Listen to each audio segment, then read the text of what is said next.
Hello students, welcome to Biosphere. Drive into the science of life. तो आज हम लोग स्टार्ट करने वाले हैं नीट बायोलॉजी सीरीज का first chapter the living world. तो इसका आज हम लोग पार्ट पार्ट कवर करेंगे, ठीक है। चलो शुरू करते हैं। तो पहले जानना है लाइफ क्या है, व्हाट इज लाइफ। अगर हम लोग देखें कि लाइफ सिंपल अगर देखें कि लाइफ जो है, लाइफ में क्या है। Life life is a collection of organisation of different molecule, बहुत सारा मॉलिक्यूल एक साथ रहेगा और वो एक्सप्रेस करेगा केमिकल रिएक्शन करेगा।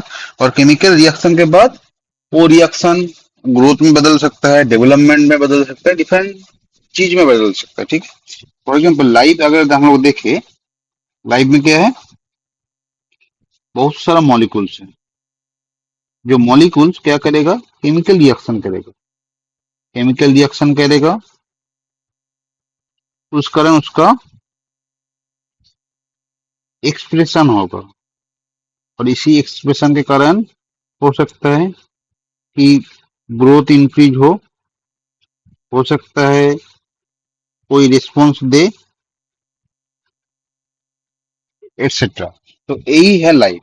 तो अगर उसका डेफिनेशन देख ले हम लोग पहले, that life is a unique complex organisation of molecule. बहुत सारा molecule, unique molecule, and the molecule का जो ऑर्गेनाइजेशन है वो कॉम्प्लेक्स है। Normal simple organisation of molecules नहीं, कॉम्प्लेक्स ऑर्गेनाइजेशन ऑफ मॉलिक्यूल्स है। एंड जो एक्सप्रेस करेगा, एक्सप्रेस थ्रू केमिकल रिएक्शन करेगा तभी वो एक्सप्रेस होगा, नहीं तो वो जो मॉलिक्यूल्स है, unique complex organisation of molecule जो है वो एक्सप्रेस नहीं करेगा, केमिकल रिएक्शन नहीं करेगा, तो वो एक्सप्रेस नहीं कर पाएगा। एक्सप्रेस के लिए उसको केमिकल रिएक्शन करना पड़ेगा, ठीक है। उससे क्या होगा, which lead to growth, development, responsiveness, adaptation and reproduction. तो दिस इज द लाइफ, ठीक है, बेसिक डेफिनेशन है। अगर हम लोग लाइफ देखें कि लाइफ में क्या है, लाइफ में simple complex organisation of molecules है जो एक्सप्रेस करेगा केमिकल रिएक्शन के कारण, जिससे अल्टीमेटली क्या होगा, ग्रोथ, रिस्पॉन्सिवनेस, रिप्रोडक्शन एक्सेट्रा। तो यही है लाइफ।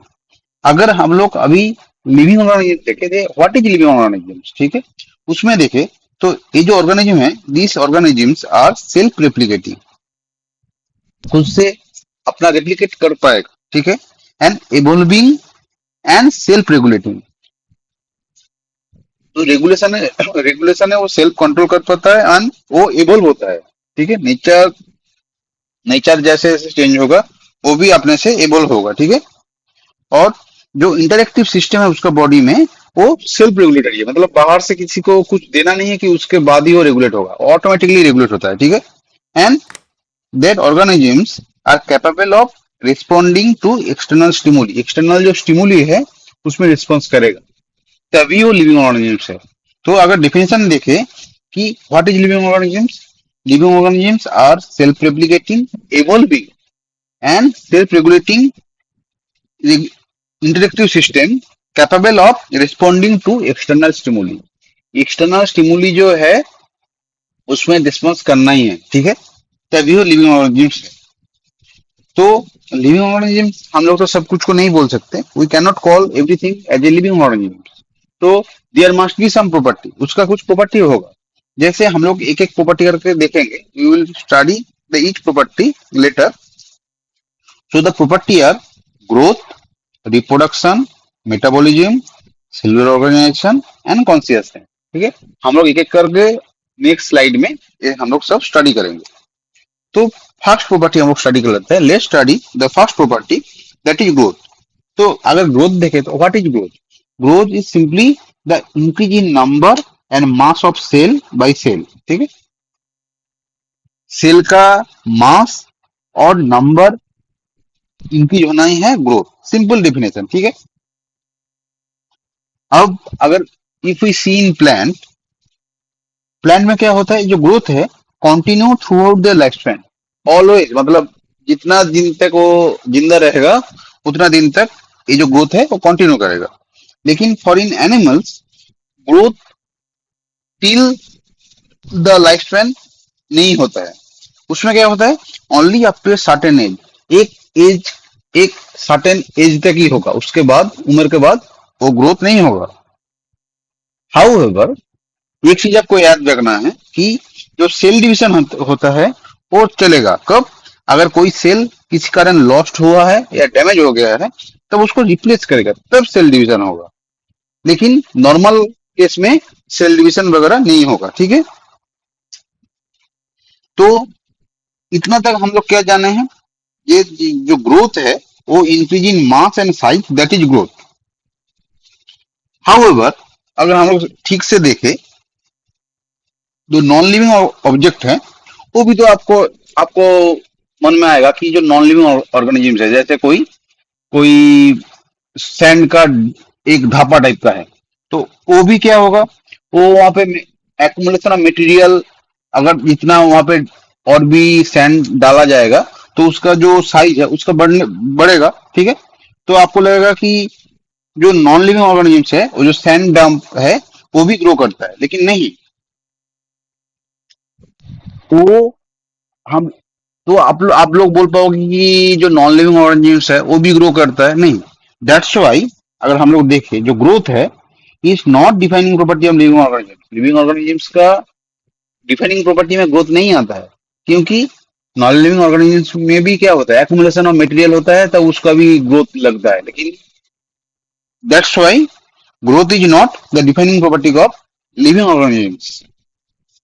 लेकिन अगर हम लोग लिविंग ऑर्गेनिजम्स देखे, जो ग्रोथ होता है that growth is from inside, बाहर से नहीं होता है, ठीक है, कि एक्युमुलेशन ऑफ मटेरियल से सिर्फ नहीं होता है, अंदर से होता है, ठीक है। That's why in living organisms growth is from inside.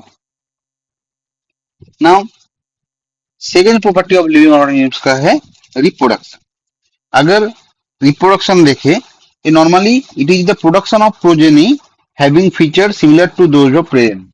जो पेरेंट्स है उसका न्यू प्रोजेनी होगा, that progeny will look similar to their parents, parent के जैसा ही सिमिलर देखने लगेगा, ठीक है, तभी रिप्रोडक्शन कहलाता है। अब जो ऑर्गेनिजम्स है, organisms can reproduce both way, asexually and sexually, ठीक है। अगर हम लोग ऑर्गेनिजम्स देख रहे हैं, अगर यूनिसेलुलर ऑर्गेनिजम्स देखें, वहां पे ग्रोथ और रिप्रोडक्शन सेम है। क्यों? क्योंकि वहां पे जो ऑर्गेनिजम्स है रिप्रोड्यूस बाय सेल डिवीजन, और सेल डिवीजन के कारण क्या होता है, मास भी इंक्रीज होगा, नंबर भी इंक्रीज होगा। सो यूनिसेलुलर ऑर्गेनिजम्स में growth and reproduction both are same. Hope that is clear. Now अब रिप्रोडक्शन बोल रहे हैं, लेकिन अगर हम लोग बहुत सारे ऑर्गेनिज्म देखें कि जो रिप्रोडक्शन कर ही नहीं पाते हैं, जैसे अगर एग्जांपल देखें mules, worker bee, infertile human couple etcetera, तो सेम लाइक दैट वे हम लोग पहले जो बोले हैं कि जैसे growth is not defining property of living organisms, वैसे ही reproduction is not also a defining property of living organisms. Reproduction भी नहीं है। क्यों नहीं है? क्योंकि यही सारा है इसका रीजन, क्योंकि बहुत सारा ऑर्गेनिजम्स, लिविंग ऑर्गेनिजम्स है जो लोग रिप्रोडक्शन नहीं कर पाते हैं। तो तुम क्या उसको लिविंग ऑर्गेनिज्म नहीं मानोगे? नहीं, वो भी लिविंग ऑर्गेनिजम्स है, लेकिन उसमें रिप्रोडक्शन नहीं होता है किसी भी कारणवश, ठीक है। That's why reproduction is not also a perfect defining property of living organisms, ठीक है। अभी हम लोग का ग्रोथ एंड रिप्रोडक्शन हो गया, हम लोग अभी आ जाते हैं मेटाबॉलिज्म में।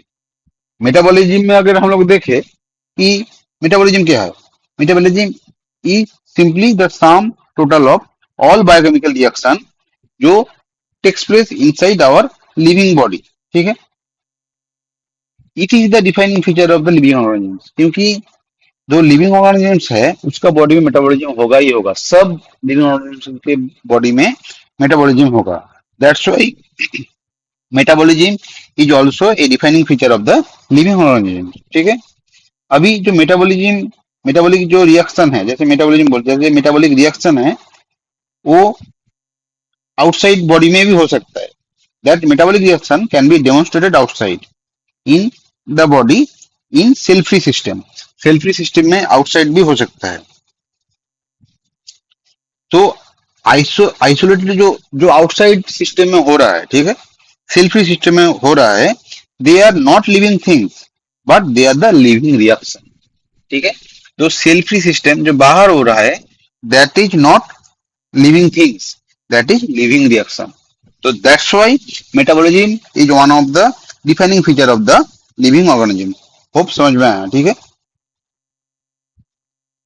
क्यों मेटाबॉलिज्म है अभी तुम लोगों को समझ में आया है। अगर हम लोग देखें जो ऑर्गेनिज्म मेटाबॉलिज्म हो गया, अभी हम लोग आ जाते हैं सेलुलर ऑर्गेनाइजेशन में, ठीक है।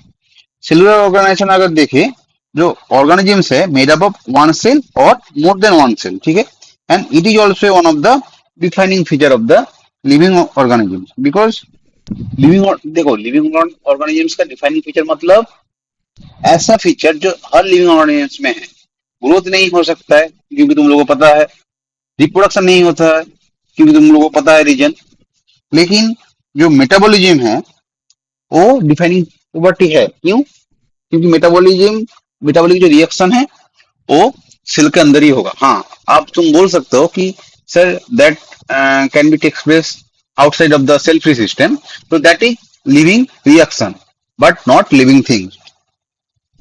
वैसे ही सेलुलर ऑर्गेनाइजेशन की जो ऑर्गेनिजम्स है that is made up of one cell और more than one cell, so it is also one of the defining feature of the living organism, ठीक है। और लास्ट में है कॉन्सियसनेस। कॉन्सियसनेस क्या है? कॉन्सियसनेस है कि to sense their environment and respond to external stimuli. Environment को सेंस करना है और एनवायरमेंटल जो स्टिमुली है उसके अनुसार उसको रिस्पॉन्ड करना है, like light, water, temperature and other organisms, chemical and pollutant, ठीक है। तो it is this consciousness is also one of the property of the living organisms, ठीक है। तो ये जो जैसे हम लोग यहाँ पर देख सकते हैं कि ये जो मेंढक जब इसमें आएगा ये पूरा बंद हो जाएगा, ये ऐसे पूरा बंद हो जाएगा। तो organisms aware of their surrounding, इसमें ये एक प्लांट है दैट इज मिमोसा पुदिका, ठीक है। अगर इसमें हम लोग टच करेंगे तो ये बंद हो जाएगा, पूरा सिकुड़ जाएगा, ठीक है। So organisms are aware of their surrounding, अपना जो सराउंडिंग जो है उसमें अवेयर है, ठीक है। And so it is the defining property of the living organisms.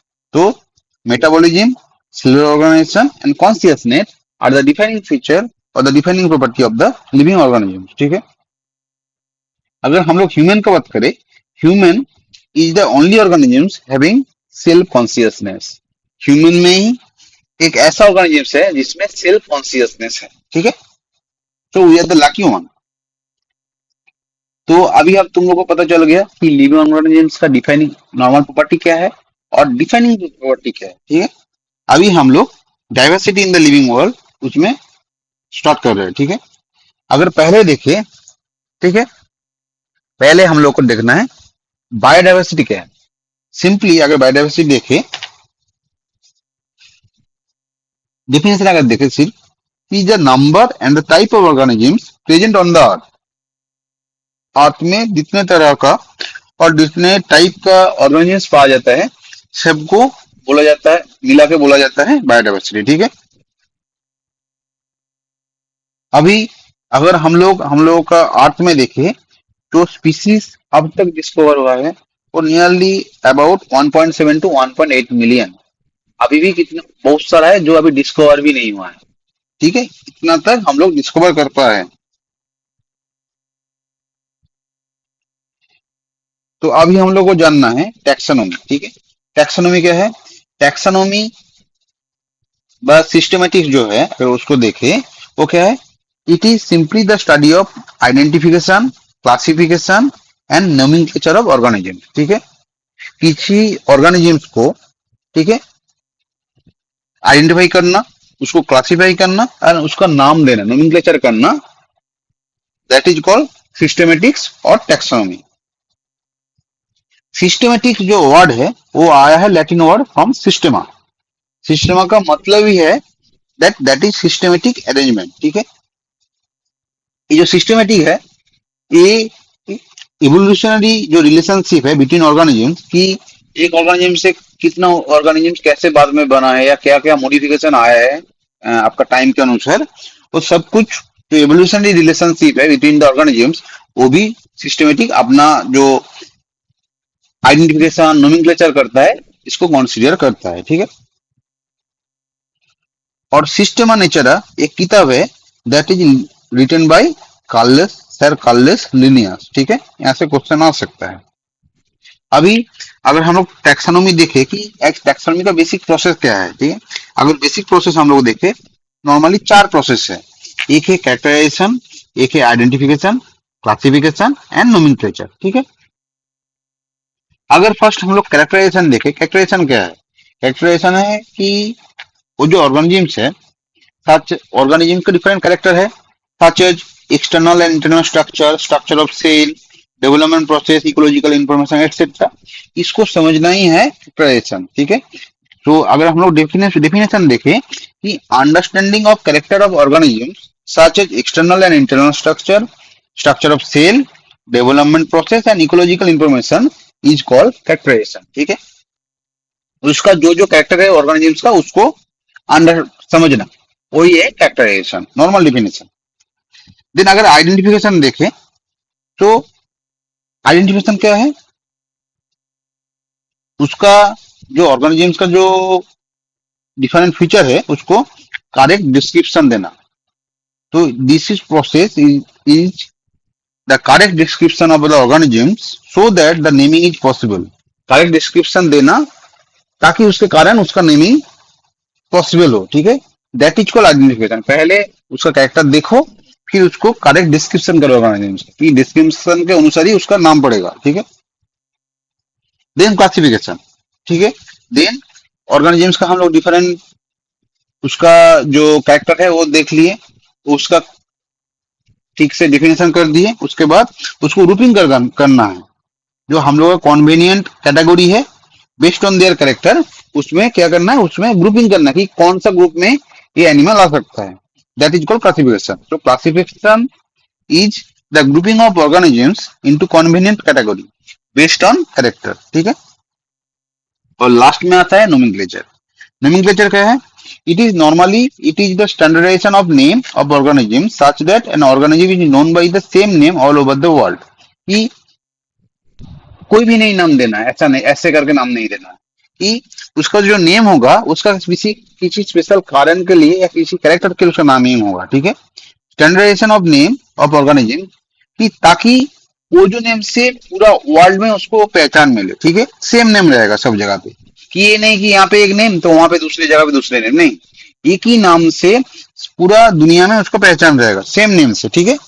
That is called nomenclature. उसको एक नाम देना जो हर साइंटिफिक जो सोसाइटी है उसको उसी नाम से पहचानेगा। ठीक है। उसके कैरेक्टर के अनुसार उसका नाम पड़ेगा, वही scientific name all over world, उसी नाम से उसको पहचान मिलेगा। ठीक है। तो दिस इज कॉल्ड नोमेनक्लेचर।